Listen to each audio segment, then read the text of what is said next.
Yenge pe bambote mingi na bandeko nyonso bipai bino bozwami na ngonga oyo pe bipai bino bozali kolandela na ngonga oyo. Na lolenge na biso ya bena Congo to na bobiso na bena Congo liboso mwana mokongo azwa maloba esengeli amelakisa ye nani kombo na nani. Na yango liboso na to maloba na kobilakisa nanu vila na ngai epi nga nazali nani. Kombo na ngai kombo Mayala. Nazali na lovila ya Fumantambo Mtsaku. Pe nazali moko ya badept ya bondra Congo awa na mboka Angleterre, awa na mboka a Londres. Ezali lolenge na biso ba Congo. Donc nakoki kozwa liloba te sans ke na milakisa. Na yango biso tolakisaka lovila na biso. Ozali na lovila nini na clan nini kombo na nani epi ozali nani.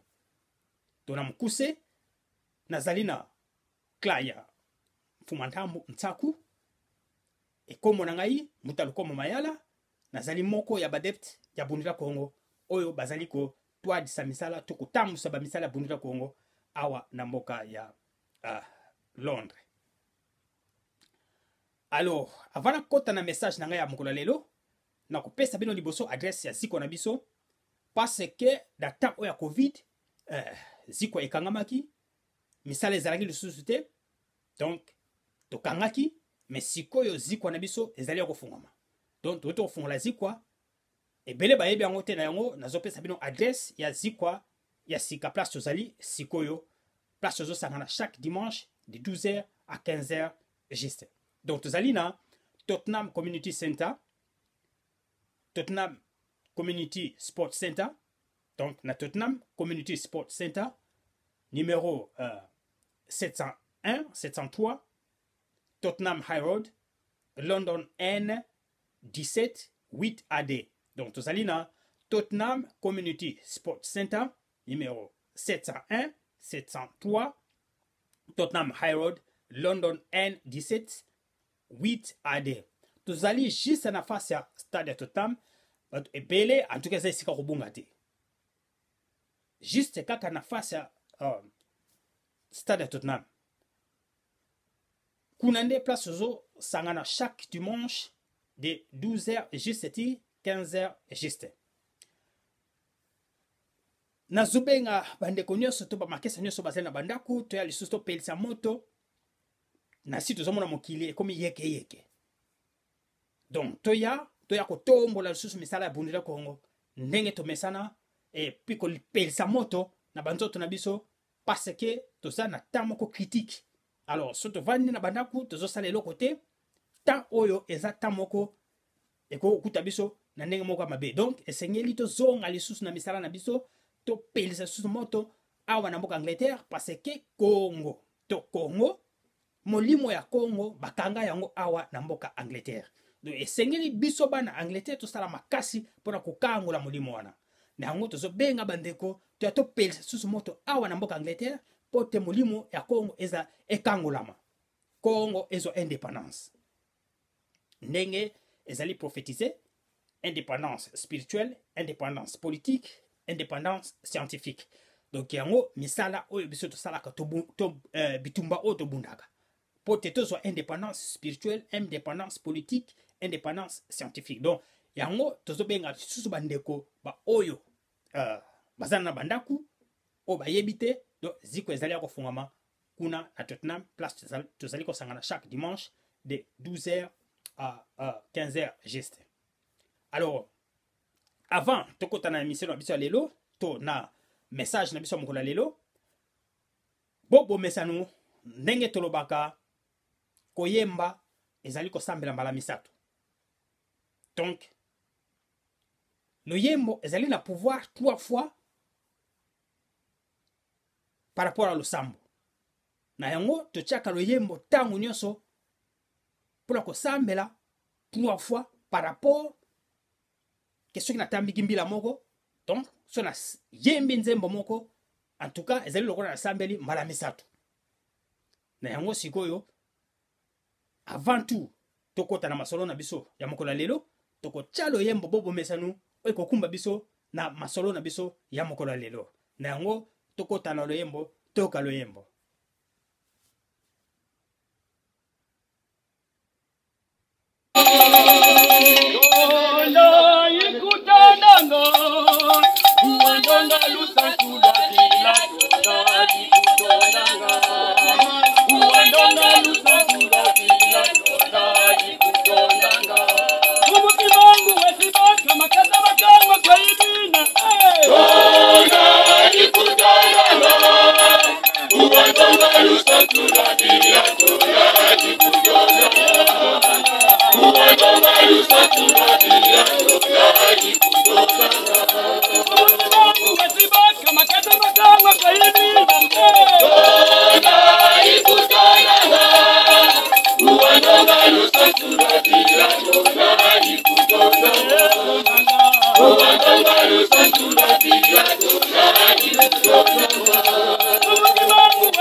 ingeta bambote bayaya nakanisi toyoka loyembo kitoko ndenge tolobaki koyemba ezali kosambela mbala misatu na yango vraiment toyoki loyembo ndenge yango elekeli. Alors ezali na mokolo mususu na koyako limbola maloba oyo ezali na loyembo oyo pe elingi koloba nini na loyembo oyo ezali matata na yango tokokota siko na message na biso ya mokolo lelo.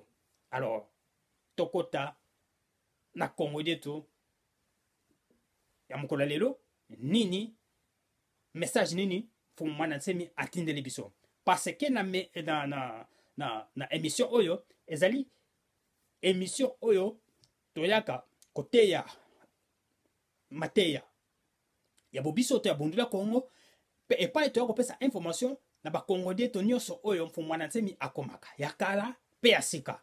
Donc oyo nyonso alingo yeba to alingo zo mateya alingo zo information ya bundula Congo pe alingo yeba ba mateya ya bundula Congo landaka émission oyo ya Bukongo Congo detu tout le temps ozala bien informé pe oza ba mateya ebele ya bundula Congo kaka na émission oyo yango tolobi landaka tout le temps émission oyo yo yango ekopesa yo boyebi pe connaissance sur bundula Congo et puis information nyonso ya Bukongo to ya bundu ya Congo ya Congo detu oyo euta pa fumwana nsemi. Alors na lombangu tokokota vraiment na message na biso ya lelo tolanda message na biso ya lelo na Congo yetu ingeta.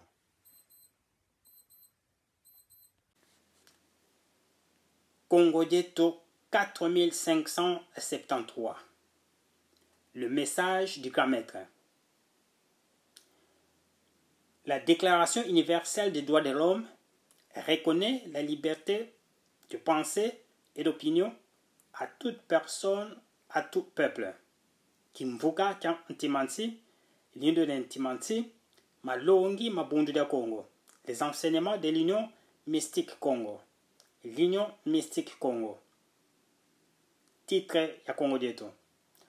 À propos de la descente au territoire de l'Uozi d'une commission mixte entre la RDC et la République du Congo, relative aux frontières.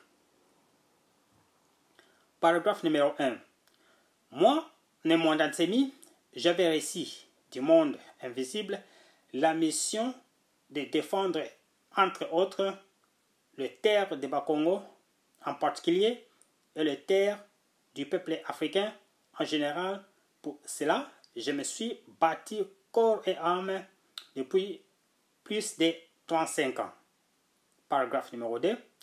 Avant 1885, date de laquelle où les différentes frontières nous ont été imposées, pourtant, nous étions considérés comme un seul peuple dans l'espace culturel Congo. Ces frontières de 1885 ont créé des divisions, des guerres qui deviennent interminables, occasionnant ainsi chaque jour le perte en vie humaine. Paragraphe numéro 3. Étant leader et veilleur silencieux du peuple Congo et de sa terre, je ne peux être insensible à propos de la descente d'une prétendue commission mixte entre la RDC et la République du Congo au territoire de l'Uozi. Paragraphe numéro 4. C'est pourquoi nous entendons de messieurs l'administrateur du territoire de l'Uozi de éclaircissement sur cette prétendue commission mixte qui, depuis l'accession de notre pays à l'indépendance en 1960, n'a jamais existé au régime de Mbuta Kasavubu, au régime du président Mobutu, au régime du président Laurent Kabila et au régime du président Joseph Kabila. Cinquième paragraphe. Donc, voici quelques questions que je me pose de savoir, primo, pourquoi cette commission est mise en place pendant le régime du président Félix Antoine Tshilombo.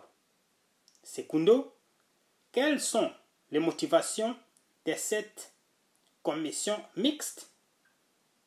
Tertio, qu'est-ce qui se cache derrière cette mise en scène de mauvais goût? Quarto, que veut créer cette commission mixte et l'air commanditaire au territoire de l'Uozi? Une nouvelle guerre interminable à l'image de l'Est de la République démocratique du Congo. Sixième paragraphe. Voilà mes préoccupations majeures sur les sujets qui nécessitent des éclaircissements de votre part, monsieur l'administrateur de l'Uozi, afin que je ne puisse donner mon point de vue au peuple Congo, afin de mettre fin à ce montage de mascarade du début des travaux, des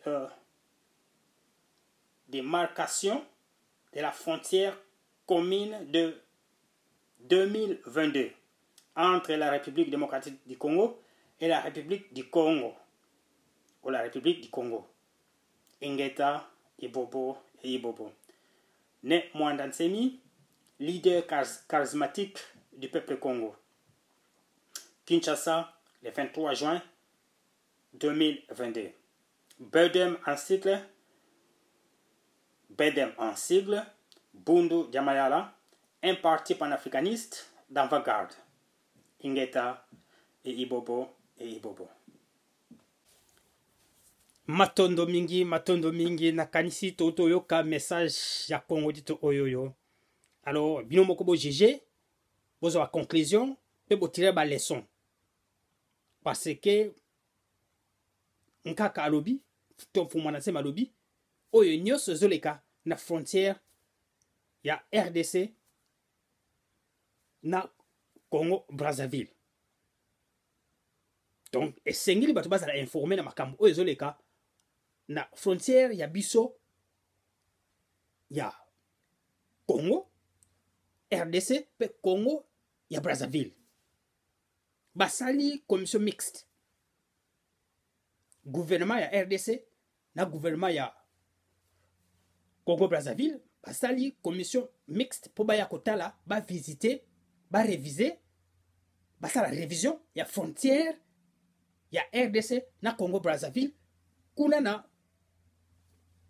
côté Rose kuna. Alors makanisi nini basala ngo? Nini ebombami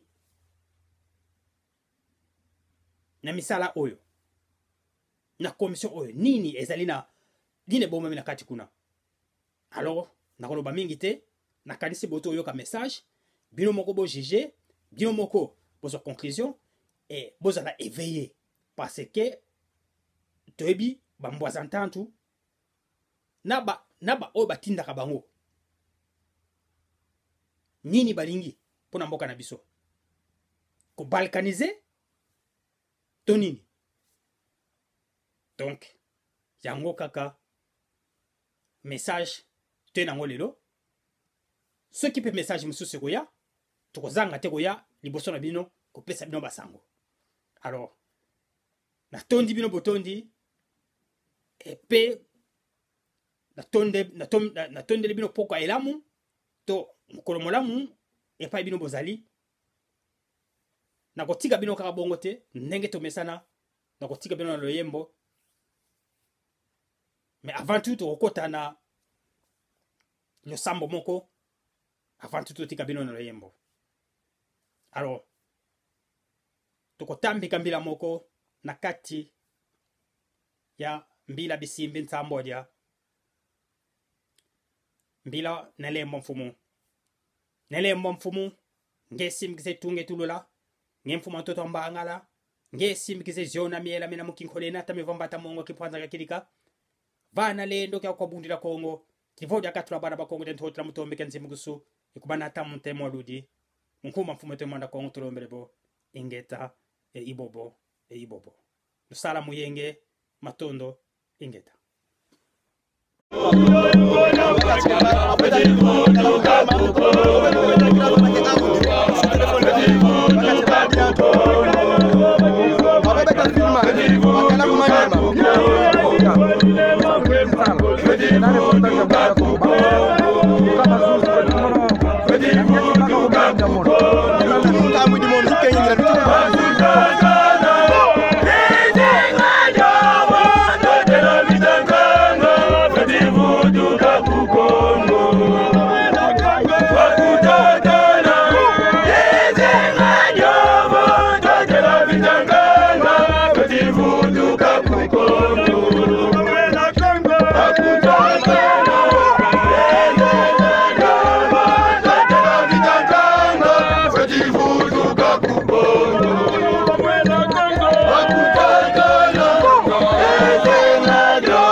Kuko